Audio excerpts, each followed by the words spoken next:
ధృతరాష్ట్రుడు పలికెను, సంజయ, పుణ్యభూమి అయిన కురుక్షేత్రంలో యుద్ధకాంక్షతో నా పుత్రులైన కౌరవులు, పాండుపుత్రులైన పాండవులు కలిసి ఏం చేశారు? కౌరవ పాండవుల పూర్వపురుషుడు కురు అనే రాజు ఉండేవాడు. ఆయన పేరును బట్టి ఈ పుణ్యస్థలం కురుక్షేత్రమని పిలువబడింది. వివరంగా, ఓ సంజయ, ఈ ధర్మక్షేత్రమైన కురుక్షేత్రమునందు యుద్ధము చేయవలనని కోరిక బలంగా కలిగిన వాళ్ళు అయినా నా కుమారులు మరియు నా తమ్ముడు పాండురాజు కుమారులు ఏమి చేస్తున్నారు? వివరంగా చెప్పు అని ధృతరాష్ట్రుడు సంజయుని అడగడంతో గీతాశాస్త్రము ప్రారంభమవుతుంది. వ్యాసులవారు భగవద్గీతను ధర్మ అనే పదంతో మొదలుపెట్టారు. ధర్మము అందరూ ఆచరించవలసినది.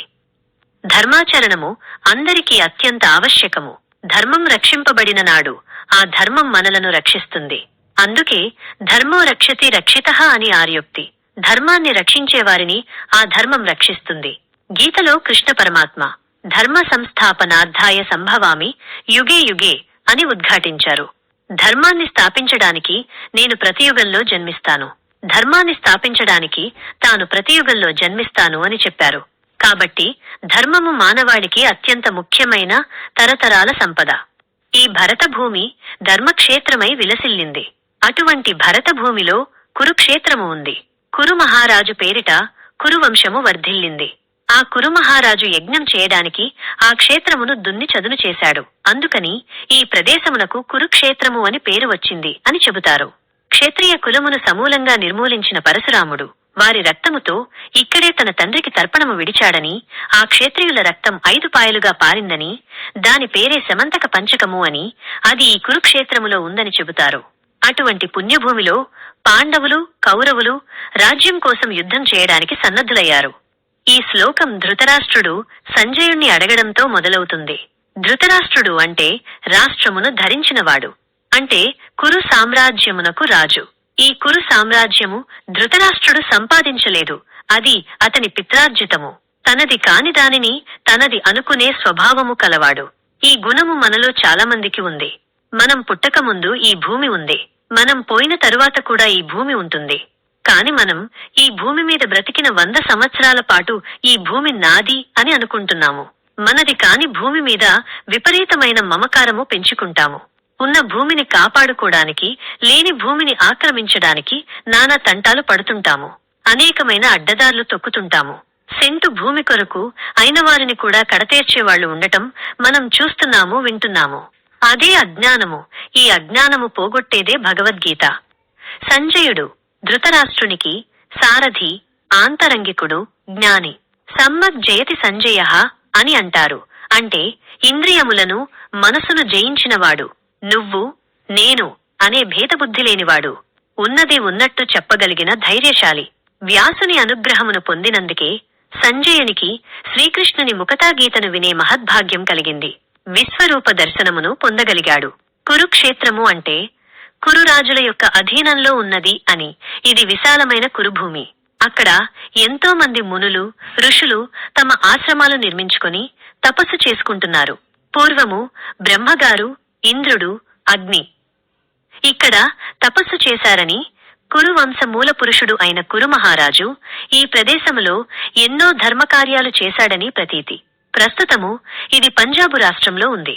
ఇప్పుడు పాండవులు, కౌరవులు, వారి మిత్రపక్షరాజులు అందరూ కలిసి యుద్ధం చేయడానికి ధర్మక్షేత్రము అయిన కురుక్షేత్రంలో సిద్ధమయ్యారు.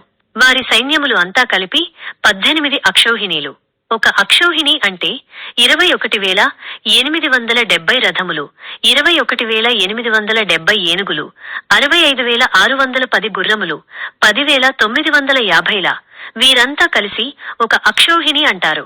ఇటువంటి అక్షౌహిణీలు పాండవుల పక్షాన 7, కౌరవుల పక్షాన 11 నిలిచి ఉన్నాయి. మరి ఇన్ని లక్షల మంది యుద్ధం చేయాలంటే విశాలమైన భూమి కావాలి కదా. దాని కొరకు ఈ కురుభూమిని ఎన్నుకున్నారు.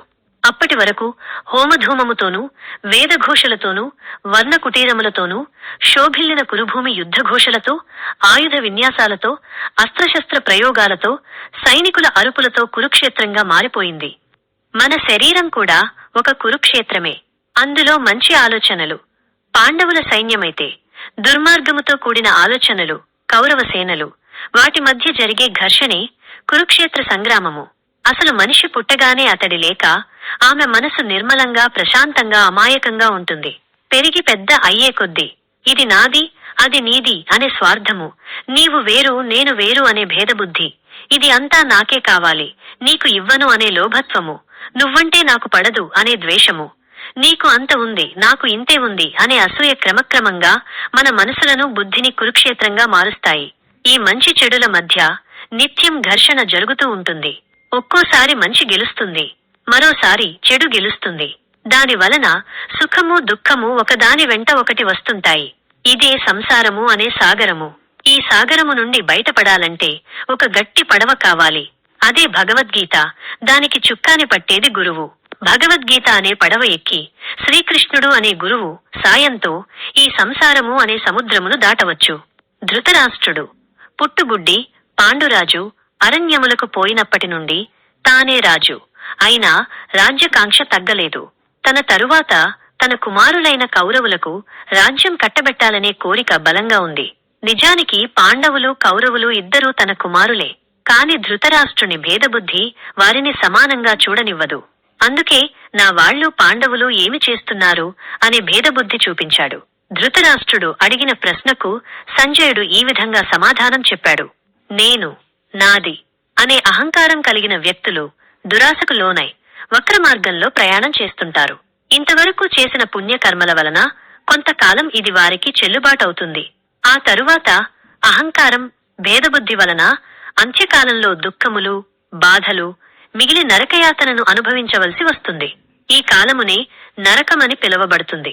ఇదివరకు చేసిన పాప పుణ్యకర్మలు ఏవైనా మరిచిపోయి అనునిత్యం భగవన్నామస్మరణ చేయడం వలన అంత్యకాలంలో పరమాత్మయందు చేరిపోతున్నారు. ఇదే స్వర్గం.